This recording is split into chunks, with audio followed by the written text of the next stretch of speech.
1915 সালের জানুয়ারি মাসে আন্টার্কটিকার মূল ভূখণ্ড থেকে মাত্র একদিনের দূরত্ব থাকতে সেই অশনি সংকেত সত্যি হয়। হঠাৎ করেই বাতাসের গতিপথ বদলে গেল এবং লক্ষ লক্ষ টন বরফের চাই জাহাজটিকে চারিপাশ থেকে ঘিরে ফেলে। প্রথমে ক্যাপ্টেন ওয়ার্সলি এবং তার সঙ্গীরা ইঞ্জিনের পুরো শক্তিকে চালিয়ে বরফ কেটে পথ বের করবার চেষ্টা করেন, কিন্তু বরফের শক্তি ছিল জাহাজের ইঞ্জিনের বহুগুণ বেশি। 18 জানুয়ারি এন্ডুরেন্স পুরোপুরি থেমে যায়।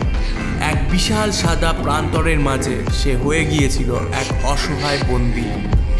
শ্যাকলটন এবং তার সঙ্গীরা ধৈর্য হারায়নি।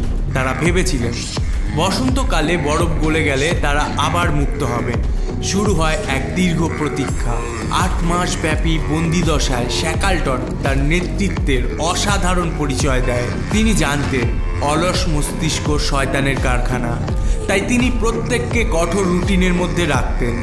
দিনের বেলায় চলতো বৈজ্ঞানিক গবেষণা, বরফের উপর ফুটবল খেলা, আর রাতে চলতো গান বাজনা এবং গল্প পাঠের আসর। ফটোগ্রাফার ফ্র্যাঙ্ক হার্লি এই দুঃসহ সময়ের প্রতিটা মুহূর্তকে তার ক্যামেরায় বন্দি করেছিলেন, যার ফলেই আজ আমরা সেই অবিশ্বাস্য দিনগুলোকে দেখতে পাই। কিন্তু এই সমস্ত চেষ্টার পেছনে ছিল এক ভয়ঙ্কর সত্যের উপলব্ধি। তারা আসলে এক বিশাল বরফের চাদরের উপর ভেসে চলেছে, যা তাদের গন্তব্য থেকে ক্রমশ দূরে নিয়ে যাচ্ছে।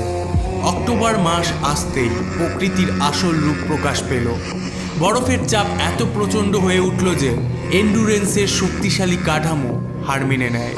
কামানের গোলা এবং আতশবাজির মিলিত আওয়াজের মতো শব্দ তুলে দিনের পর দিন একটু একটু করে মৃত্যুর দিকে এগিয়ে যাচ্ছিল এন্ডুরেন্স। সভ্যতা থেকে 1000 মাইল দূরে 28 জন মানুষ এখন এক ভাসমান বরফখণ্ডের ওপর একা এবং অসহায়। জাহাজ ডুবির পর তারা বরফের উপর একটি ক্যাম্প স্থাপন করে, যার নাম দেওয়া হয় ওশেন ক্যাম্প। তাদের একমাত্র আশা ছিল